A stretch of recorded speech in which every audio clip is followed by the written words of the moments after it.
मेरे मोहतरम दोस्तों, अजीज़ों और बुज़ुर्गों, मोहब्बत के साथ, मिल्लत के साथ, प्यार के साथ मैं अपनी कुछ बातों को आपके बीच रखना चाहता हूँ।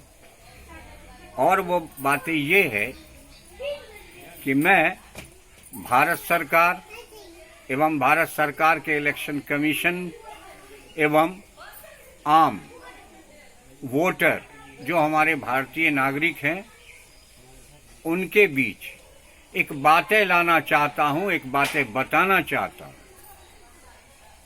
मैं याद दिलाना चाहता हूँ और आप लोगों को इस तरफ लेके आना चाहता हूँ कि चुनाव में लोग अपने अपने जनप्रत्याशी को चुनवा करके पार्लियामेंट और विधानसभा में भेजते हैं। चलिए, भेज दिया।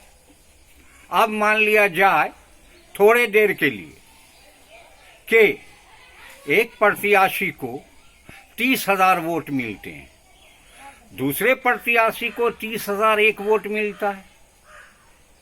वोट की जब गिनना होती है तो 30,001 वाले का लीड कर दिया जाता है, परिणाम घोषित जीत के लिए कर दिया जाता है, और 30,000 वाले को घोषित किया जाता है कि फला शख्स हार गए, फला शख्स का जो चुनाव है वो उनके पक्ष में ना हुआ। तो जिनके पक्ष में चुनाव ना गया, जो हार गए, वो भी तो 30,000 वोट के मालिक हो गए।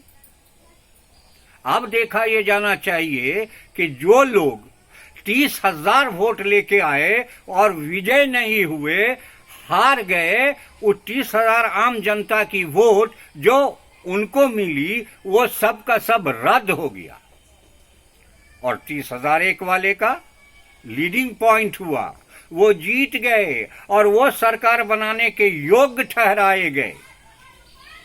अब गौर करने का मुकाम यहां पर यह आता है कि 30,001 वाले जब जीत के पार्लियामेंट और असेंबली में जाते हैं और शक्ति परीक्षण की बातें आती है तो 30,001 वाले वहां शामिल होते हैं। जो एक वोट से जीत के गए हैं, बिल मुकाबिल 30,001 वोट, और वो एक वोट से जीता हुआ शख्स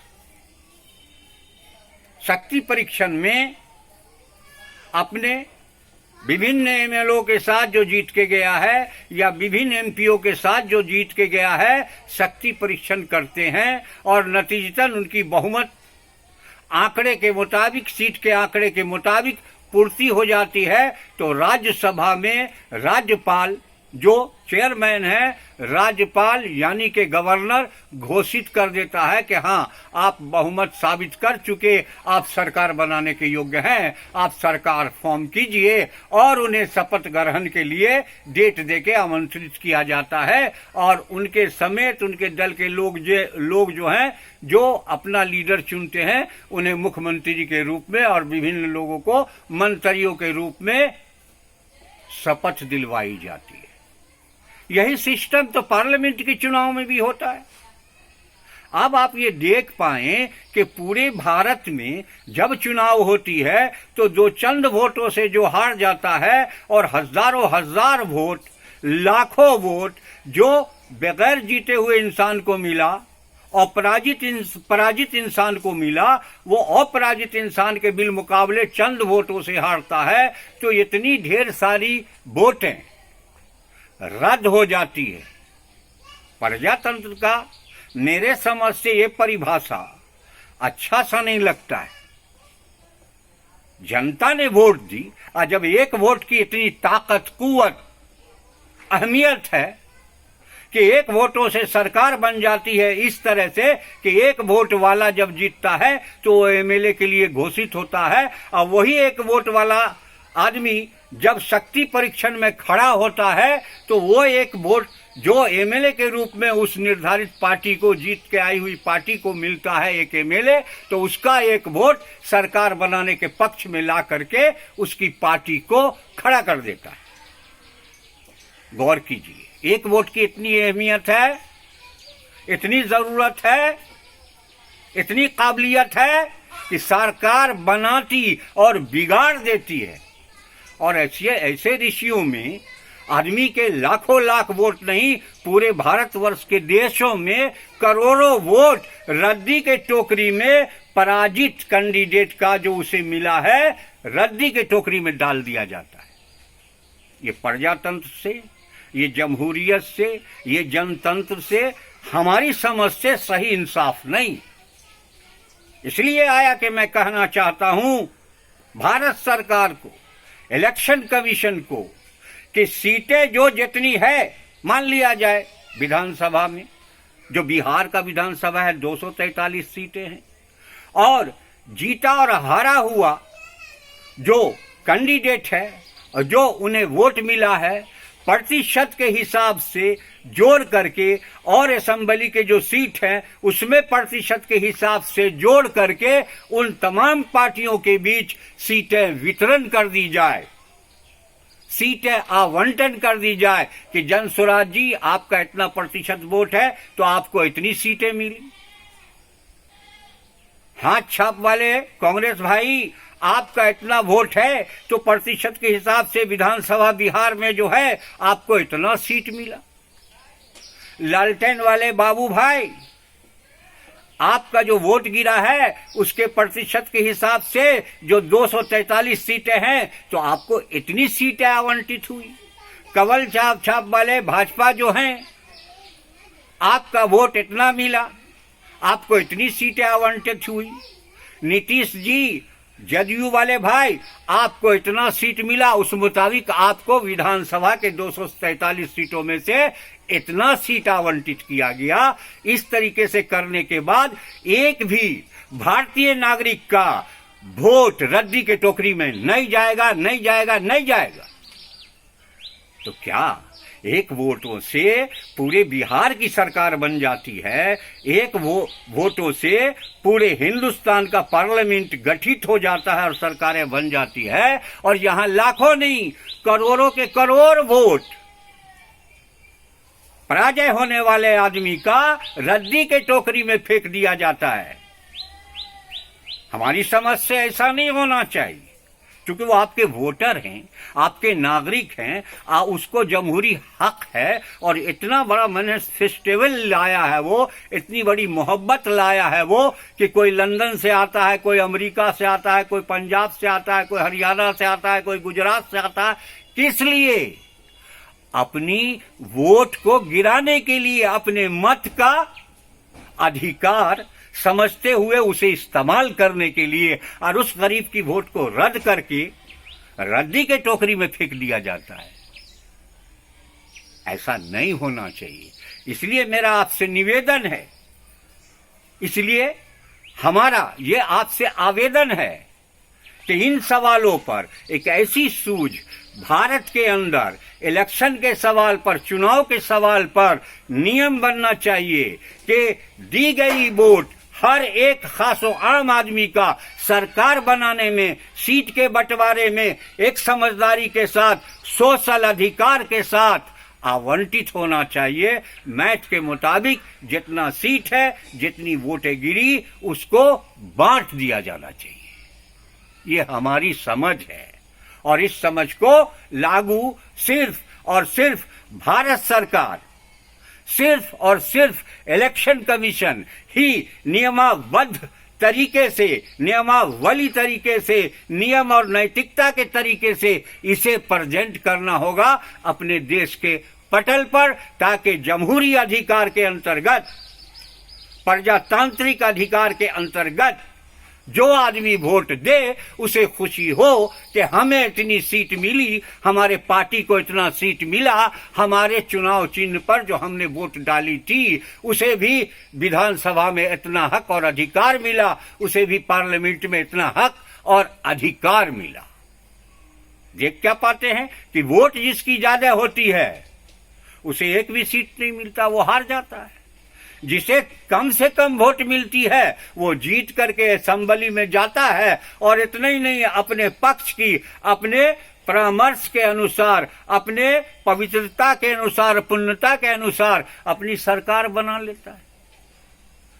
तो जो वोट के ताकत में है उसे सरकार नहीं मिलती, उसका चीफ मिनिस्टर और मिनिस्टर नहीं होता। और जिसे जनता ने कम वोट दिया, जिसे जनता ने नापसंद किया, वो जीत के चला जाता है और उसका मिनिस्टर और प्राइम मिनिस्टर और चीफ मिनिस्टर बन जाता है। ये कहाँ का तरीका सही है जमहूरियत में, प्रजातंत्र में? जबकि जमहूरियत में सबों को बराबरी का हिस्सा दिया गया, तो आखिर सीट के बंटवारे में और जनता के बीच वोट जो पड़ा है उसके मुताबिक सीट के बंटवारे में क्यों नहीं उसको प्रजातांत्रिक हक और अधिकार दिया जाता है इस देश में, इस राज्य में और हमारे समाज में?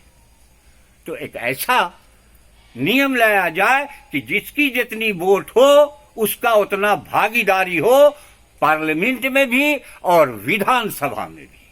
यही मेरी आग्रह है, यही मेरा आवेदन है, यही मेरी सोच है, जिसके लिए मैं आम जनता मेन पावर है, उसके वजह कर ही इलेक्शन कमीशन बना।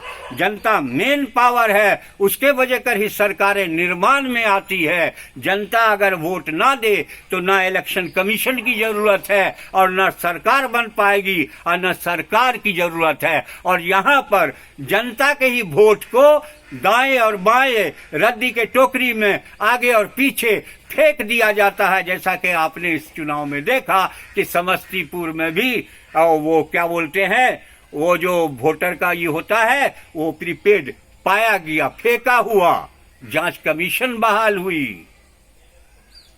तो इस तरीके से कतई नहीं करना चाहिए। और करने का मतलब है कि हम इंसाफ के साथ ना इंसाफी कर रहे हैं, हम आम आवाम के भावनाओं के साथ विश्वासघात कर रहे हैं।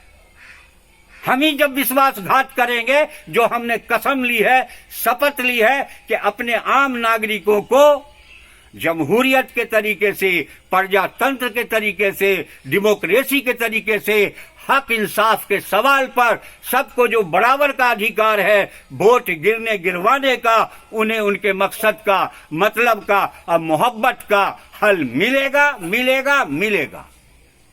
तो फिर पुनः इस बात को क्यों नहीं सोचा जा रहा है कि वोट के मैथमेटिक्स के मुताबिक जिनका जितना प्रतिशत है, सीट के मैथमेटिक्स के मुताबिक उनका जितना प्रतिशत बनता है उनको सीट आवंटित किया जाए।